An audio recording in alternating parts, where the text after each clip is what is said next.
Hello students. तो student जो है प्रीवियस क्लास में हमने क्वेश्चन नंबर 7 तक आपके जो है एनसीईआरटी के जो क्वेश्चंस थे उनको एक्सप्लेन किए थे कि इनका क्या मतलब है। ठीक है, आज स्टूडेंट जो है हम क्वेश्चन नंबर 8 से स्टार्ट कर रहे हैं फर्दर। ठीक है, तो फर्स्ट क्वेश्चन है यहाँ पर क्वेश्चन नंबर 8 जो आपको कराया गया है कि state any two condition essential for being free from any types of disease, यानी कि हमें जो है कोई ऐसी दो कंडीशंस लिखनी है जो कि हमारे जो है किसी भी डिज़ीज़ से जो है हमें फ्री रख सकती है। ठीक है, या जो किसी भी डिज़ीज़ से जो है हमारे को जो है बचा सकते हैं। तो वो क्या हो सकते हैं? दो कंडीशंस। तो two condition essential for being free from any disease are. ठीक है, तो वो दो कंडीशंस क्या हैं? फर्स्ट है कि लिविंग इन हाइजीनिक इन्वायरमेंट। पहला जो कंडीशन है स्टूडेंट कि अगर आप जो है हाइजीनिक इन्वायरमेंट में रहते हैं तो आप डिज़ीज़ फ्री रह सकते, किसी भी तरीके की डिज़ीज़ से जो है क्या हो सकते हो?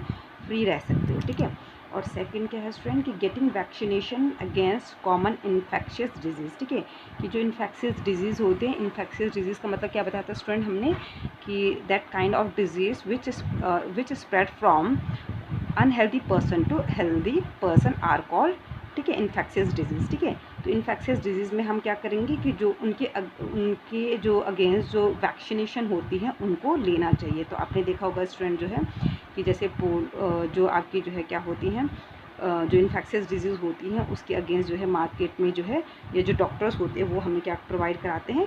वैक्सीनेशन प्रोवाइड कराते हैं। ठीक है, तो ये हो गया स्टूडेंट जो है आपका इसका मीनिंग। ठीक है, इसके बाद नेक्स्ट क्वेश्चन हमने लिखा रखा था स्टूडेंट आपको कि write the short note of pulse polio programme, यानी पल्स पोलियो प्रोग्राम पर आपको जो है नोट्स लिखना है। तो देखते हैं स्टूडेंट कि पल्स पोलियो प्रोग्राम जो है स्टूडेंट आपको पता होगा कि जो पल्स पोलियो जो था स्टूडेंट जो है पहले जो है काफ़ी ज़्यादा लेवल में जो है इससे जो है जो बच्चे होते थे इसका शिकार होते थे। बट अब क्या है कि इसकी प्रॉपर वैक्सीनेशन हो गई है, तो जिसकी वजह से जो है क्या है इसको रिड्यूस कर दिया गया है या इरेडिकेट कर दिया गया है। ठीक है, तो देखते हैं स्टूडेंट कि क्या है यहाँ पर हमने आपको लिखा है कि pulse polio programme was launch in 1995 to 1996, यानी कि 1995 और 1996 के बीच में जो है इस पल्स पोलियो प्रोग्राम को क्या किया गया था स्टूडेंट? लॉन्च किया गया था। ठीक है, with an aim to eradicate polio disease from the country. ठीक है, इसका एम क्या था? पल्स पोलियो प्रोग्राम का एम जो था वो क्या था स्टूडेंट कि जो पोलियो डिजीज़ है कंट्री में है उसको इरेडिकेट करना, उसको ख़त्म करना। ठीक है, तो ये इस प्रोग्राम का जो है मेन जो है एम था, उद्देश्य था। ठीक है, इसके बाद कि it involve administration of polio drop to whole of the high rate population. ठीक है, that is children under 5 years of age on a single day throughout the nation. क्योंकि स्टूडेंट जो है जो पोलियो था ये सबसे ज़्यादा जो है पोलियो का जो शिकार हुए हैं वो क्या हुए हैं? जो 5 years से जो नीचे के जो बच्चे थे उनको जो है सबसे ज़्यादा जो है पोलियो हुआ है। तो इसीलिए जो है जो आपके जो है 5 years से नीचे के जो बच्चे थे उसको जो है उसके लिए जो है क्या किया गया कि जो पोलियो है उसकी वैक्सीन को जो है तैयार किया गया। ठीक है, जिससे कि जो है क्या किया जाए कि जो हमारे अंडर 5 year एज वाले जो बच्चे हैं उनको जो है इस डिज़ीज़ से जो है क्या किया जाए?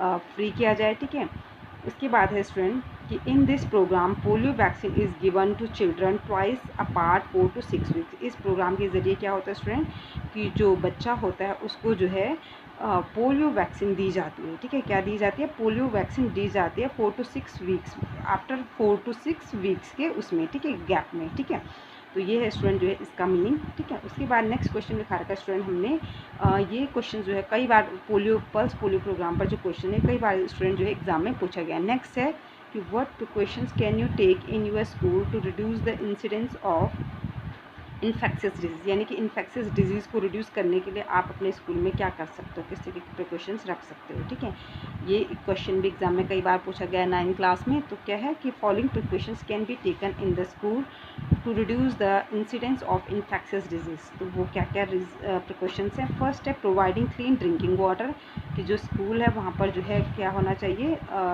क्लीन ड्रिंकिंग वाटर होना चाहिए। ठीक है, जिससे कि इन्फेक्शियस डिजीज़ को रोका जा सकता है। Complete protection from vector and disposal of garbage should be properly done. एक तो क्या होना चाहिए कि जो वेक्टर होते हैं जैसे कि आपका हाउस फ्लाई, मॉस्किटो, इनसे कंप्लीट प्रोटेक्शन होना चाहिए, क्योंकि जो ये वेक्टर होते हैं ये जो इन्फेक्शियस डिजीज़ होती है उनको कैरी करती हैं, ठीक है।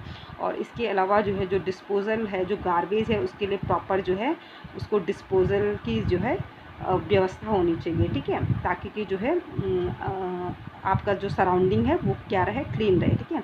नेक्स्ट पॉइंट है स्टूडेंट कि the school premises should be kept clean, room should be well, ठीक है। यानी कि जो स्कूल है उनको जो है क्या करना चाहिए, जो क्लीन रूम है वो प्रोवाइड कराने चाहिए, ठीक है, क्योंकि जब आपका जो है प्रॉपर क्लीन रूम होंगे, ठीक है, तभी जाकर जो है क्या होगा, आप जो है उस इन्वायरमेंट में हेल्दी रह सकते हो, ठीक है।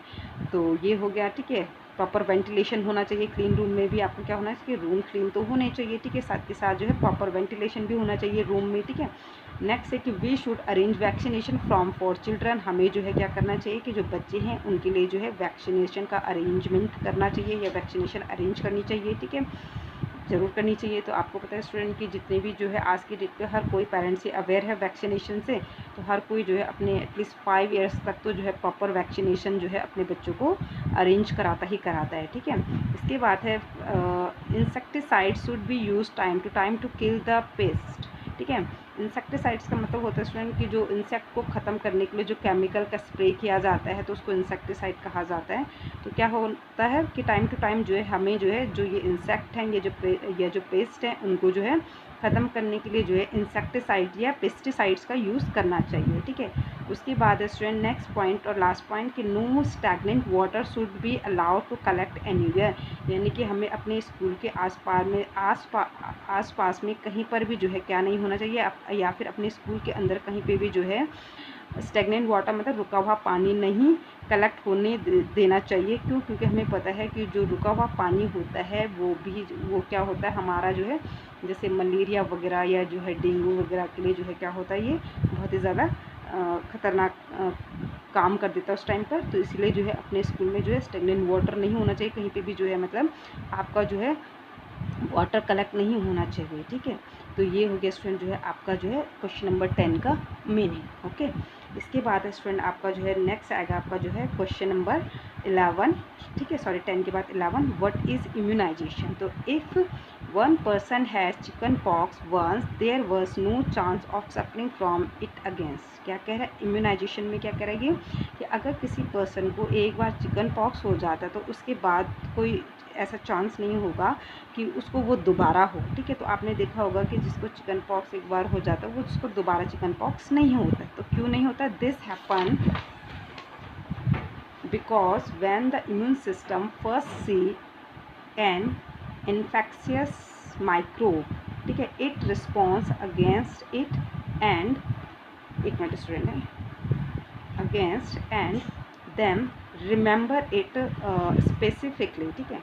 सो the next time that particular microbe or its close relative enter the body, the immune system respond with greater vigor, मतलब तेजी से। This eliminated the even more quickly than the first time around. This is basis of the principle of immunization. तो immunisation का मतलब होता है student जो हमारी इम्यूनिटी है, ठीक है। तो आपने देखा होगा स्टूडेंट कि क्या करें यहाँ पर कि अगर सपोज़ हमें जो है कभी एक बार चिकन पॉक्स हो गया तो उसके बाद जो है हमें नेक्स्ट टाइम जो होते हैं मोस्टली जो है ये होता है कि आपको नेक्स्ट टाइम पे जो है चिकन पॉक्स नहीं होता। तो क्यों? उसके पीछे क्या प्रिंसिपल है? क्योंकि स्टूडेंट जो हमारा इम्यून सिस्टम होता है जब वो फर्स्ट टाइम किसी इन्फेक्शियस माइक्रोब के कांटेक्ट में आता है तो उस टाइम पर वो उसके अगेंस्ट रिस्पॉन्ड करता है कुछ ना कुछ, ठीक है। भले ही उस टाइम पर जो है वो उसको नहीं ख़त्म कर पा रहा है डिजीज़ कॉज करने से, बट लेकिन फिर भी वो उसके अगेंस्ट क्या करता है उस टाइम पर पूरा जो है रिस्पॉन्स दिखाता है, पूरे अच्छे से जो है उसके अगेंस्ट जो है फाइट करता है and then remember it specifically. और उसके बाद जो फर्स्ट टाइम जो वो माइक्रोब आया था या उससे रिलेटेड जो है कोई दूसरा माइक्रोब हमारी बॉडी में एंटर करेगा तो उस हमारा जो इम्यून सिस्टम होता है उसको ये याद रहता है कि ये जो माइक्रोब है ये पहले भी हमारी बॉडी के अंदर एंटर हुआ था और उस टाइम पर हमने इसके लिए क्या चीज़ बनाई थी, ठीक है, या उसके लिए फिर उन्होंने क्या तैयारी करी इन फ्यूचर के लिए कि ताकि वो माइक्रोब आए और वो उससे लड़ सकें। तो इसके लिए जो है स्टूडेंट जो है हमारा इम्यून सिस्टम जो सॉरी जो हमारा इम्यून सिस्टम होता है वो एंटीबॉडी प्रोड्यूस करता है ना। तो क्या हुआ कि जब फर्स्ट टाइम पर जो है वो माइक्रोब हमारी बॉडी में आया तो हमारे इम्यून सिस्टम भले उससे प्रॉपर नहीं लड़ पाया, ठीक है, उसको डिजीज़ कॉज करने से नहीं रोक पाया, बट जो है उसके अगेंस्ट उसके बाद उसने क्या कर दी थी, तैयारी शुरू कर दी थी, उसके अगेंस्ट एक एंटीबॉडी बनाना शुरू कर दिया था। तो जब नेक्स्ट टाइम पर जो है वही माइक्रोब या उससे रिलेटेड माइक्रोब हमारी बॉडी में एंटर करता है तो हमारी जो बॉडी का इम्यून सिस्टम होता है वो बहुत ही तेज़ी से जो है बहुत ज़्यादा जो है उसके अगेंस्ट रिस्पॉन्स दिखाता है, ठीक है। और जिससे क्या होता है कि आपका जो बॉडी में जो एंटीबॉडीज़ बन रही थी वो क्या करेंगी, उस माइक्रोब को क्या कर देते स्टूडेंट, ख़त्म कर देते हैं, जिसकी वजह से आपको दोबारा फिर जो है वो डिजीज़ नहीं होती है, ठीक है। तो ये इस प्रिंसिपल पर आपका इम्यूनाइजेशन काम करता है। तो इम्यूनाइजेशन का मतलब हो गया कि हमारी बॉडी किस तरीके से जो है अपने आप को जो है क्या करती है, सेफ़ रखती है, ठीक है। तो आपका ये है इसमें, एक तो हमारी बॉडी स्टूडेंट जो है खुद से जो है एंटीबॉडी प्रोड्यूस करती है, और एक जो है हम वैक्सीनेशन के थ्रू जो है क्या करते हैं, वैक्सीन के थ्रू भी जो है हम क्या करते हैं अपनी बॉडी को इन फ्यूचर के लिए जो है प्रिपेयर करते हैं कि वो उस डिज़ीज़ या उस माइक्रोब के लिए जो है क्या कर सके, एंटीबॉडी रेडी कर सके, ताकि कि इन फ्यूचर में जो है वो माइक्रोब अगर एंटर करता है तो हमारी बॉडी में पहले से ही उसके अगेंस्ट एंटीबॉडी रेडी हो, ठीक है। तो ये है आपका इम्यूनाइजेशन का मतलब स्टूडेंट, ठीक है। इसके बाद है स्टूडेंट आपका नेक्स्ट क्वेश्चन कि write the pathogen name of influenza. Influenza student जो है एक डिजीज़ है, तो उसका पैथोजन का नाम पूछा। पैथोजन का मतलब जिसके कारण ये डिजीज़ हो रही है इन्फ्लुएंजा। तो इसका आंसर है स्टूडेंट आपका जो है मिक्सोवायरस इन्फ्लुएंजा, ठीक है। तो मिक्सोवायरस इन्फ्लुएंजा के कारण जो है आपको इन्फ्लुएंजा डिजीज़ होती है, ठीक है। तो इसका पैथोजन का नाम पूछा हुआ तो मिक्सोवायरस इन्फ्लुएंजा, ठीक है। उसके बाद है कि write the pathogen name of cholera. तो कॉलेरा भी जो है स्टूडेंट जो है एक डिजीज़ होती है, ठीक है, जो कि इसका पैथोजन का नाम पूछा हुआ है। तो क्या है इसका पैथोजन का नाम, विब्रियो कॉलेरी, ठीक है। विब्रियो कॉलेरी के कारण जो है आपको कॉलेरा डिजीज़ होती है, ठीक है। नेक्स्ट स्टूडेंट की right the pathogen name of food poisoning, यानी कि आपने बहुत सुना होगा स्टूडेंट जो है फूड पॉइजनिंग। तो फूड पॉइजनिंग का जो पैथोजन होता है वो क्या होता है आपका जो है क्लॉस्ट्रीडियम बोटुलिनम, ठीक है। क्लॉस्ट्रीडियम बोटुलिनम जो है क्या होता है, एक पैथोजन होता है जिसके कारण जो है फूड पॉइजनिंग होता है, ठीक है।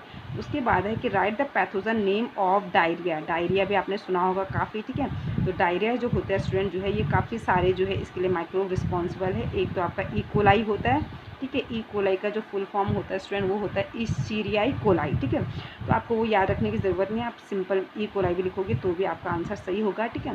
क्योंकि आप जैसे सीनियर क्लास में जाओगे तो आपका ये ई कोलाई का आपको मतलब पता चल जाएगा, ठीक है।